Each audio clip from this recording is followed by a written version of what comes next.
Hi, I'm Dave Sobel, host of the daily 5-minute podcast, The Business of Tech. I'm here to talk to you about a story you may have missed from last week.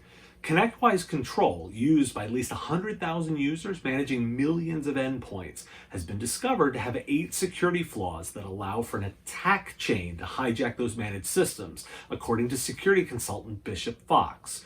ConnectWise has announced they've solved 6 of the issues, plan to fix the 7th, and call the 8th a feature, not a bug, and the company believes the final item does not pose a credible threat to users of the product.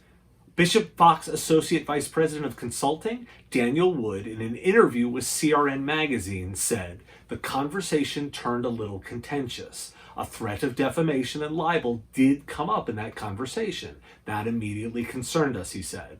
"We absolutely stand behind the researchers we have and support them. As long as they follow our policies and procedures and we do things by the book, then we're always going to support them and stand up for them. If someone is threatening litigation, that's only going to make us double down on protecting our researchers, consultants, and our company."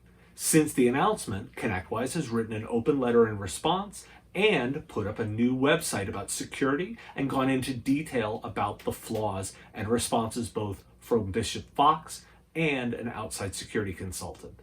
Now, let me be clear that the next section is my opinion, because it's clear some get a little contentious and litigious. I've been talking a lot about ethics, privacy, and the way you approach business on the podcast and in other venues. When a security researcher approaches you, there are already well-established practices for engagement. Threatening lawsuits is not one of them.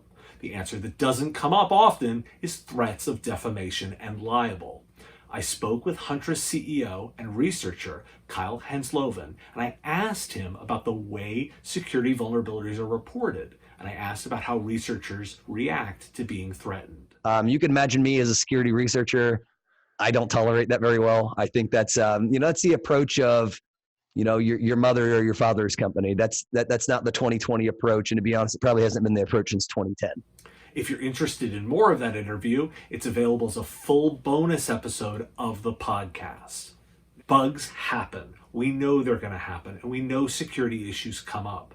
What's important is the way that a company reacts. Just responding is not enough. The way you engage and the way you react and not become defensive and threaten legal action, that's important. Again, this is my opinion, but I believe the way you judge a company is the way they behave, particularly when things are not in a good shape. And this doesn't look good from my perspective. Again, my opinion. But you can get my kinds of opinions every day with news and commentary in the daily podcast, The Business of Tech. Subscribe at mspradio.com, and thanks for listening.